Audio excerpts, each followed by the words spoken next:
Welcome to the Businessmen and Women of Color podcast. I am your host, Ann Alston, and it is once again my pleasure to bring quality programs to all of you. I am so excited, yes, again, with another amazing professional, somebody who's in the realm that I love, which is career development, and she's also doing some other stuff that is totally fabulous. You guys need to stay tuned and listen to this podcast, as well as all the other podcasts that we're going to have on this platform. In 2018, this has been the biggest set of folks we had thus far, over 70 people. So excited to have all these wonderful people on the podcast. So if you missed being on this platform this year, make sure you come back in 2019 and feel free to jump on the bandwagon to support small businesses and authors and be part of the movement. Just in case you did not know, the purpose of the BMWC is to not only share our industry information, but we are encouraging you, the career seekers and enthusiasts, to understand the changes that's going on in the workplace so that you can make a better decision about your career. So with that, we also want you to take a moment to visit all the pages again, because we have lots of information you can only get here at the BMWC.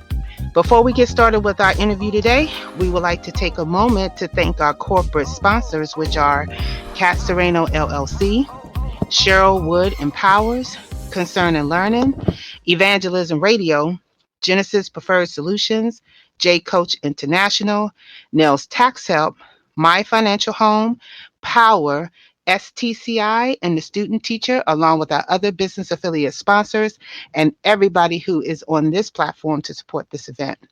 So today I have a very, very interesting and amazing professional who is president and CEO of NetKei Enterprises. Her name is Nanette Kirk, and her vision was to create a vehicle to share her love of writing, storytelling, and encouraging others of all of her knowledge that she has gained over the years. Faced with the uncertainty of being downsized, Nanette embraced concepts learned from the career transition company to write her own resume. And fascinated with receiving multiple offers, she settled in a management career while she still helped her friends and family with their careers. And soon she uncovered that there is a gap between qualified candidates and hiring companies.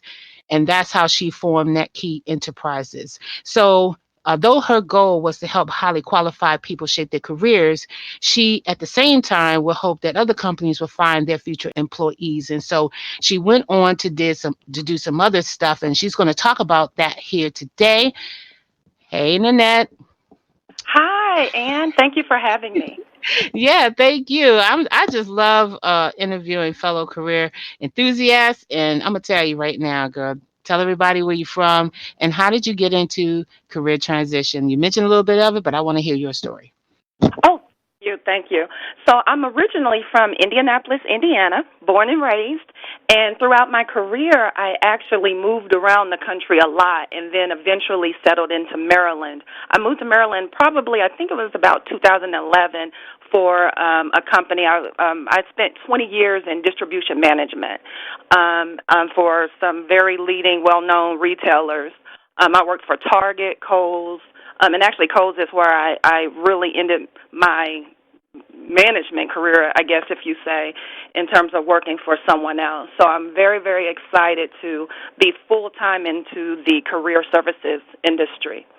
How I started and how I really got into it is, again, back in 1998, I was getting laid off, and back then they called it right-sizing, which it didn't feel right at all to me and the others of us that got laid off. And very, very scared. I was freshly divorced, and I really didn't know what I was going to do. So the company actually hired a career transition company, and I thought, like everyone else, I sit with them and they write my resume. Okay, no. They said, here's our handbook, here's some courses, we'll work with you, but you're going to write your own. And so I was disappointed with that because I'm like, that's not what I'm here to do. But I started to embrace it, and I learned so many concepts, and I enjoyed being able to learn everything about careers and the right way, because there is actually a right and a wrong way to do this, as you know. And as I learned everything and I started writing my own resume and the interview skills and all those things, I realized I was getting a lot of results. And so at the end of the day, I actually had like 3 or 4 different offers. And so I settled into one offer actually out of Chicago, and I was going to go into sales. And then I went to a job fair in Indianapolis for Target because I never thought I'd ever work in a distribution center. I actually had my background had always been administrative, and so in professional and purchasing stuff like that. So I went to this job fair and networked, which I was also taught during the from the career services company, and I saw this woman, and she looked lonely. I was crazy back then, I'm telling you. And she looked lonely, and nobody was going to her booth. So I said, well, let me go check on her. And so I thought I was doing her a favor. And she was at Target in the distribution center, and she told me about it. I said, well, you know what? Here's my resume. And the next thing I know, I got called. And mind you, I had accepted this sales position actually back then for Canon in Chicago, and I was actually on my way to move there. But Target called me and offered me more money than I ever made in my life back then. And I went right back to Chicago, got my money off the place I was going to live, and hurried my butt back to Indianapolis and started my career in distribution management and did that for Wow. about 2 years. Yeah. Okay. So distribution management, we don't really hear that much as for that type of career. Can you kind of give a little background of what that entailed for those who might be listening? Oh, absolutely. And the one thing that we used to joke about is nobody knows what you do because no one talks about it. And basically, and it's really hot right now, to be quite honest, distribution management is the products, everything that you have, anything you see in the store, now, of course, online. It has to leave a distribution point or a place to get to you. Well, that's what distribution is all about. We get it from the manufacturer into a warehouse, if you will, and then we get it to your stores or we send it directly to you, which is the e-commerce platform. And so your Amazons, again, your Targets, your Kohl's, anywhere that you're buying something, someone is delivering it to you, and that's what distribution management is. Thank you for sharing that. I want to kind of take a step back because your background sort of mirrors what my background was in administration, and then finding myself having to transition either by force or by choice, and Mhm. discovering the art of career transition. And so now that you're on this call, I think it'll be a great opportunity at this moment to get a different perspective because I talk about it all the time. And just what you said earlier is just really learning the job market and getting those offers. I don't think people really understand the full breadth of a career transition. You literally kind of just went from administrator to a distribution. You actually crossed lines. And from your experience, can you just share maybe like 3 best practices for people to be able to do a career transition? Just to kind of get your perspective on that. Absolutely, and then I'll do a quick story first, just to show people that Hmm. it can be just life disrupting. I know Yeah. that's the trend word right now, and I hate to use Mhm. those cliches, but it disrupts your entire life. So, Right. just a brief example. So, again, my background was in administrative. So, I actually started out as a secretary or administrative assistant, or if you will, and then I went into travel, being a travel manager, and then the purchasing group and all those different things. And so when so the sales job for Canon seemed like the natural transition. It's still somewhat administrative. I got to wear my cute clothes and talk to people and stuff. So it was all good. And so when I went into distribution, in fact, I never even owned a pair of jeans because didn't have a name Mm. for it. So when I went into distribution, and I, went and I started out as a floor supervisor, a Mhm. frontline supervisor, and I went to work and I had on my little slacks and my shoes or whatever, and they sent me home. Mm. They said, "Okay, I don't know where you think you're at, but you're not going to be coming up in here like that because they will barbecue you." Wow. And they were right because when I first started, it was a rough building. I'll just say that. Mhm. And so when I went in there and I actually started out, I had 50 people that reported directly into me at that time, and I literally had an employee tell me, you know what? I was here before you came, and I'll be here after you leave.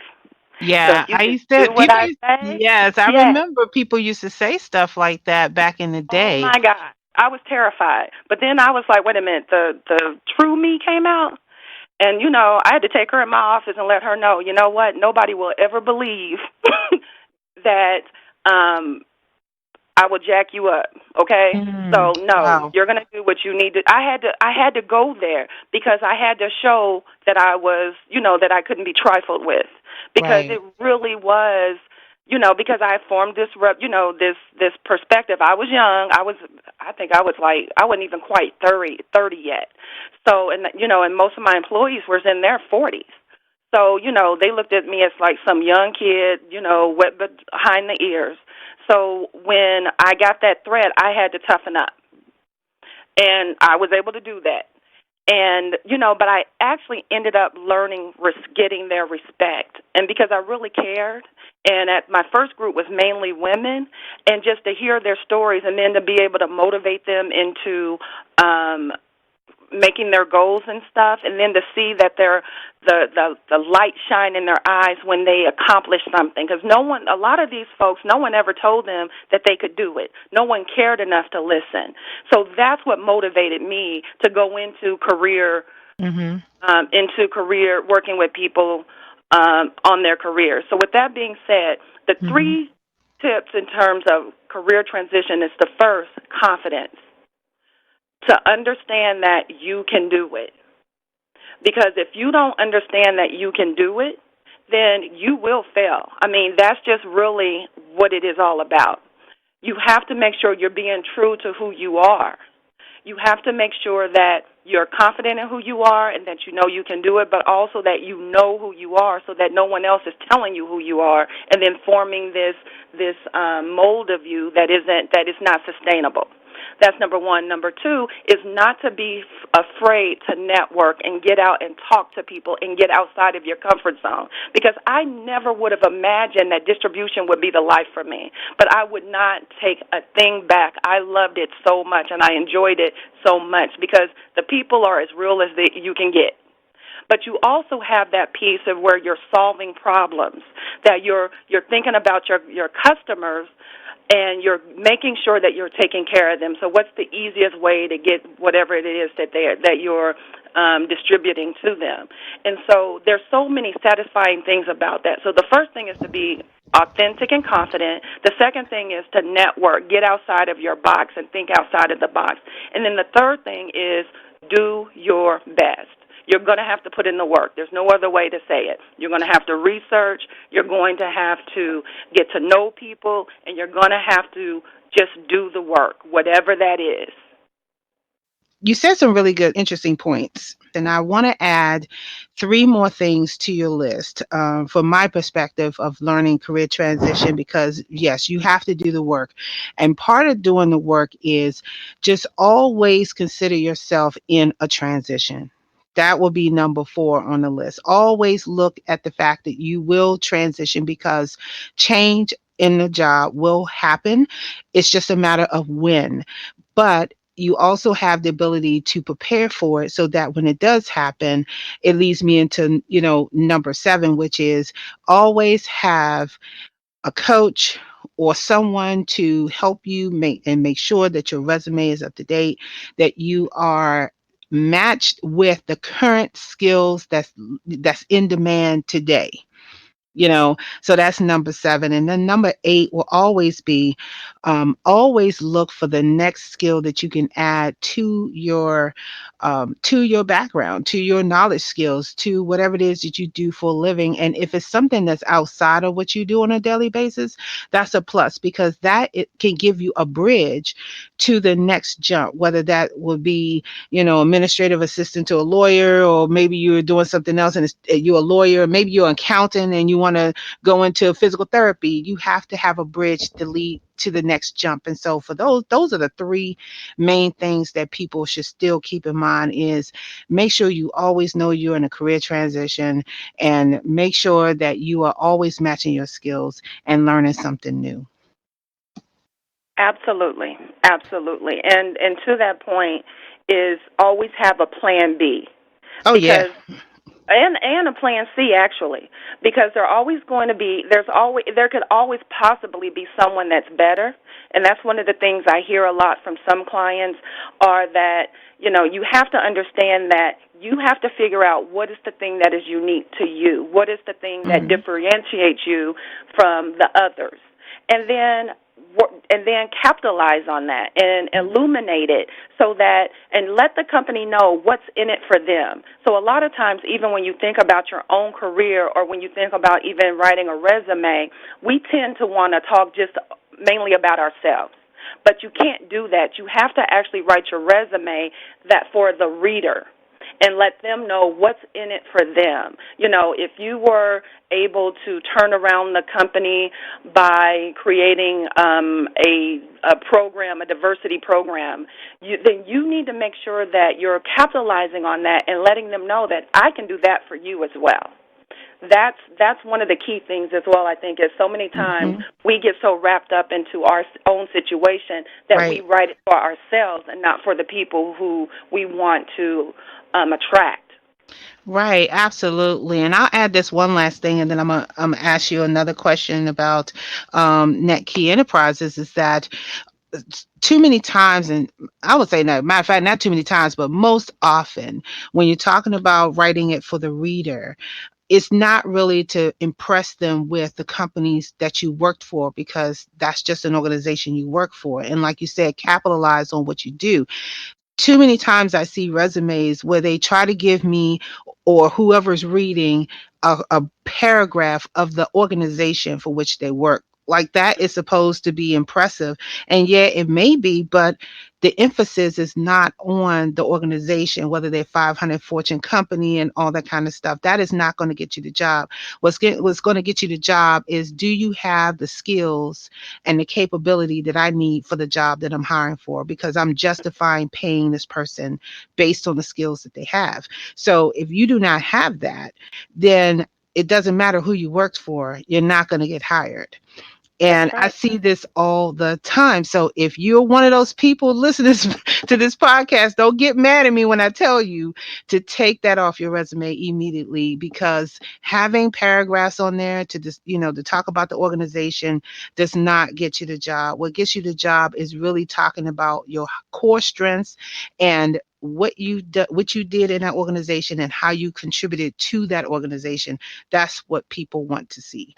And it works for when I do resumes, and it works when the net do resumes. So we're trying to tell you now, we're giving you secrets, which is Yep. not really a secret. We're giving it to you.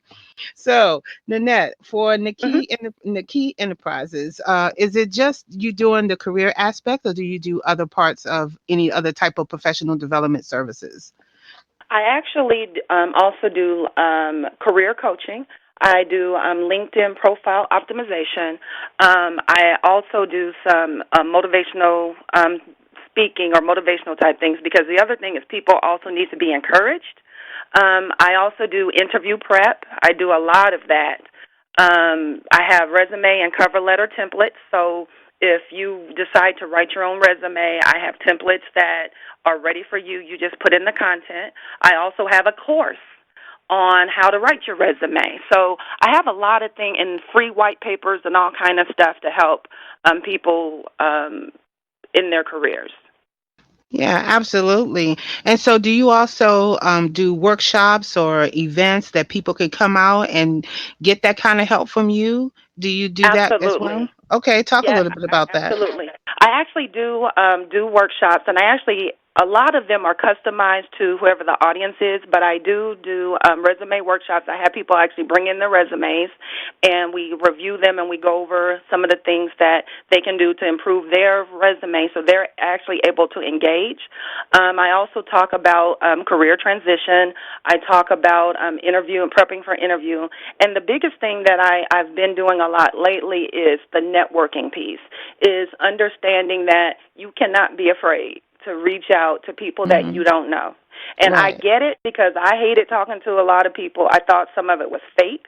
But it's really about, if you're authentic and you're confident, then it's really more about how you can help someone else. And if you get them to talking, you learn a couple of things. You understand what they're looking for. And then once you find out what they're looking for, you're able to share what you might be able to bring to the table.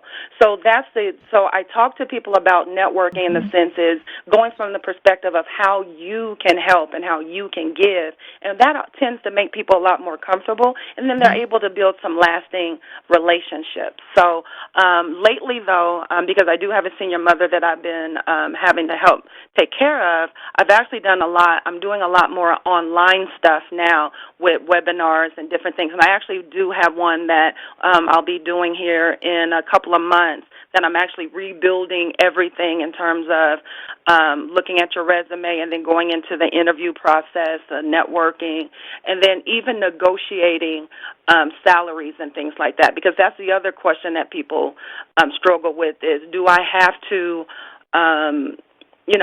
do I have to settle for the salary that they're offering me? And especially women, we will not negotiate. We'll take whatever they give us, even though we know from an industry sense that they should be paying a lot more for their talent. So I'm working on a program that actually talks about that more and give people a little more confidence in being able to negotiate salaries. Nice, fantastic. Yeah, because that's sort of the things that I love to do as well. And I really like the fact that there's somebody else that's actually doing the same thing I'm doing, because last year I had so many different career professionals on here, and they were all doing something different, but none of them really focused on career transition per se.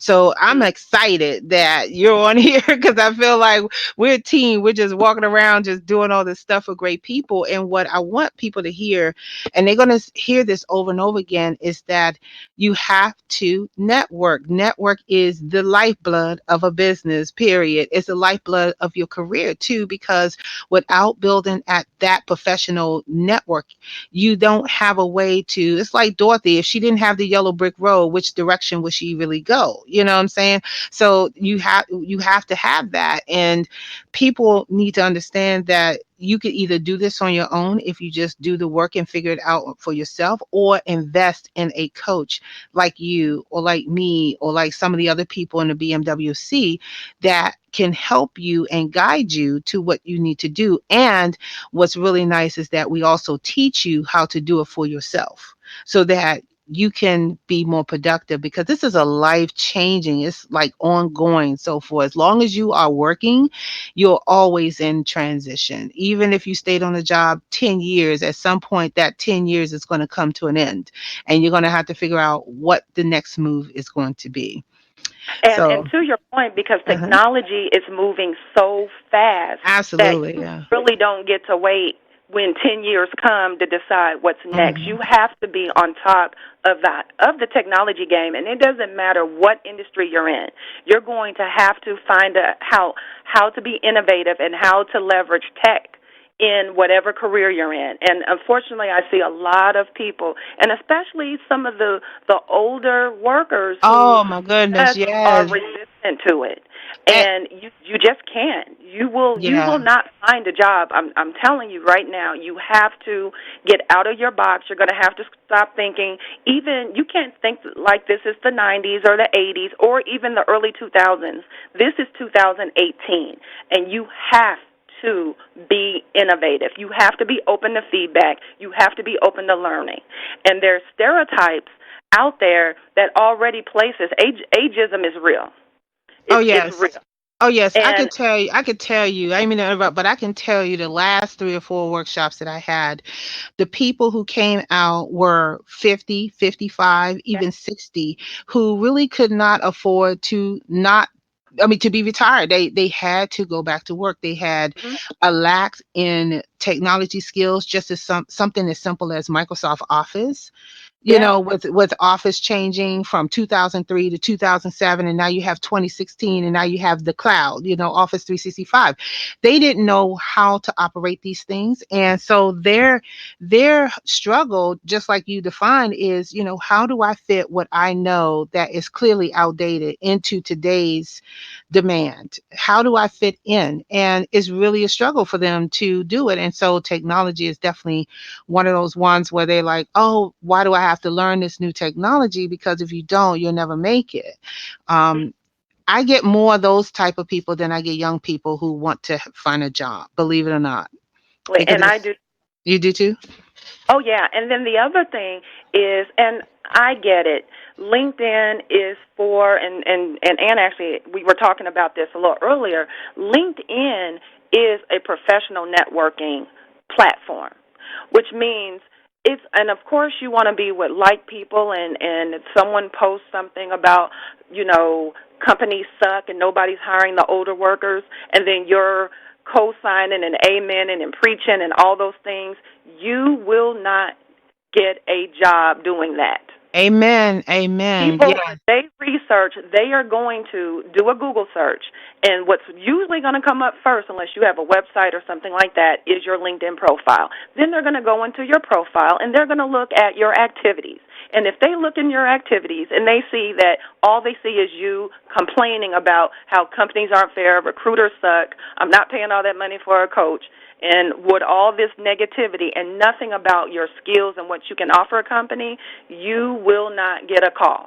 I'm telling you. So That is stop. absolutely true. I actually had a client that was going around on LinkedIn, commenting on every recruiter's post. It wasn't to the extreme that you mentioned it, but it was more of, please hire me, please connect with me. I'm looking to be hired.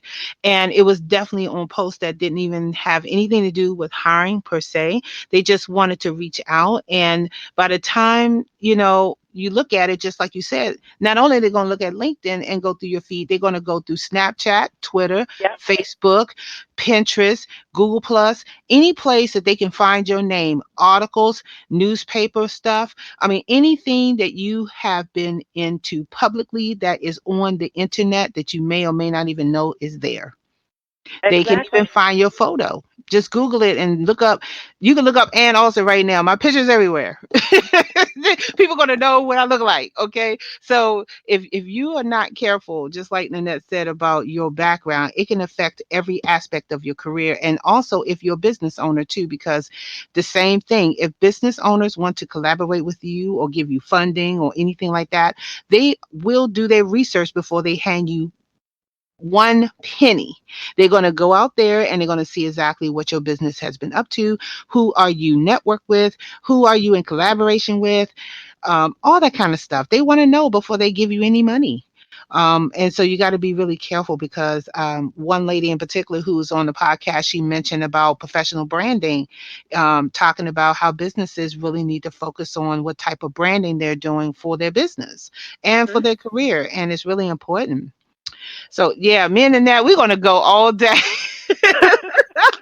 because we get serious about this stuff, y'all. We just we try to explain it. I I I get so, because I really do care about, because I know what it feels like. I know what it feels like to need a job. I know what it feels like to feel like nobody is paying attention to what I do, or I've had the attitude before, well, I am so great, they should come to me. No, that is not going to happen. You're going to have to step outside of your comfort zone, and you're going to have to make sure, to that point, is that your personal brand is on point, and we all have Hmm. one. All a personal brand is what do you want people to think when they think about you? Right. Now, if they come and they do their research and they see that everything about you is negative, then that's what Hmm. they're going to think. And Yeah. I'll tell you right now, they do not want one negative Nelly in their company. There's not one company that wants somebody that they're going to have to handhold all the time, or they're going to have to make sure that you feel good and that you're on a pedestal. You have to make sure that you're paying attention to your branding at all times, and we all have one. Exactly. Absolutely. So we're getting down to the end of your interview. So Do you have any conferences that you are participating in that you want people to know about, or do you want to share some, interesting thoughts to end this out, as well as share your contact information so that people can get in contact with you, make sure that they be on point, as you said, to invest in themselves to get their resume done, or even just get a coach just to get some answers? Do you have anything to share on those three things? Well, the biggest thing that I'm working on a couple of major projects right now, and the first one is what I was just talking about, is rebranding or replatforming just the career transition piece from your resume to your interview to the negotiations, and then to what to do your first 90 days on the job. So that's where all my attention has been, and I actually will be rolling that out in classroom online learning in my online learning center, as well as I'll be doing some webinars to just introduce everything, and then to give some snapshots of how to brand your resume, how to work on interviews, how to encourage yourself, how to negotiate your salaries, and then, of course, the interview, and then what do you do that first 90 days. I'm also working on a leadership platform for people who are newly hired as leaders. What I'm finding is a lot of organizations are no longer investing the time in their new leaders, particularly in the distribution industry. And so one of the things that I'm working on, and I'm actually looking at a few partners that I can't really talk about right now, in terms of building a program and a workshop for those new leaders who have just come out of school, or, maybe they were in a transition. Maybe their previous career was they were actually what we call a material handler or an employee, and now they've now been promoted into leadership. The goal is to provide them what to expect as a new leader. And the biggest thing I'm finding with leaders are they don't know their numbers. And you can't run a business, you can't run a team, you can't run a department, you can't run a company without knowing those numbers. So that's some of the things that I'm working on. So, and that actually will be coming out in July. So I'm working on two major projects right now. In terms of career coaching, I do offer 15-minute free consultations for anyone. I also offer resume critiques, but I do charge for those. And the reason why I charge is because the critique that you receive from me, and I charge $30 for those, the critique you receive from me will give you everything that you need to write your own resume, so that when you finish with some of the recommendations that I give you, you should be able to write your resume. And so it's very detailed and very specific to your resume, and I don't do one of those checklist things and then you're still trying to figure out what's next. I really give it to you so that you know what to do next. So that's what I'm offering.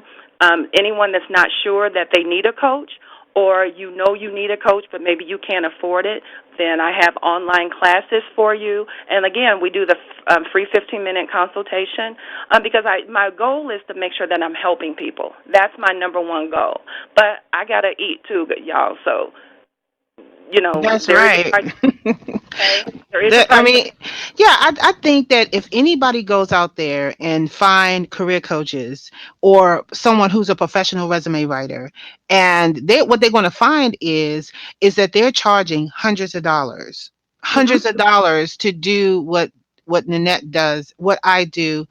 you know they charge hundreds of dollars. They don't give you the how to. They just critique it or rewrite it and they give it to you, and then it's thank you very much, come again. And you can go out there and you can try it out for yourself, but the bottom line is you have to invest in yourself. If this is what you Exactly. want to do, if you cannot write your resume, invest in a professional to help you write your resume, or at least get some answers to help guide you in the way. We are so often saying, I don't want to pay $35 because that's a lot of money. That is definitely not a lot of money. I can tell you that. Okay. So I want people to stop thinking of the fact that they got to spend money, because we blow money at the movies. The same $35 we spend on 2 movie tickets. And then we turn around and spend another $60 on popcorn and drinks. So that's Exactly. $100. That's $100. You could have had like 4 or 5 resumes done for that amount of money. If you knew that let's say you're making $20,000 now, and you knew that with a resume and with your interview or whatever, that you could make 50,000, Right. how much would you be willing to pay? Because it's really an investment. Hmm. And it's really what value, how much do you value your own career? And there's nothing wrong with, maybe you can't afford it right now. I do offer payments, but I do require an upfront payment. Hmm. But, the money cannot be the object. And I know people are saying that's easy to say. Listen, I've been there. I get it. Hmm. But when I engaged in, someone helping me, it was worth it. And you're going to have to decide, is that really what you want? Really, what do you want in life? And Hmm. most of the clients that, after we've talked, and they say, because I do charge hundreds. But Hmm. it's what do you get at the, what is At the the end result? end. Right, absolutely. And I want to go back and clarify, when I say hundreds, I'm talking about 2 and 3 and 4 hundreds of dollars. Okay. There are some people out there that will pay that and don't get the result that they need.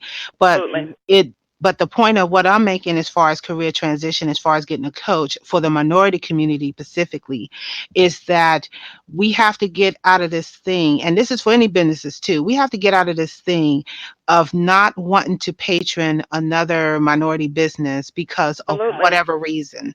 We need to, this is how you invest in yourself. You bite the bullet and say, if I can go to an upscale restaurant and purchase a dinner for $50 or maybe even $100 for 4 of my family members, take that same amount of money and put it into your career so that you can make more money, or you can get a house, or you can get a car because you can afford it. And you know that if you ever become unemployed, you have the tools to get another job very easily. It is so easy to be unemployed for long periods of time if you do not have the right tools beforehand.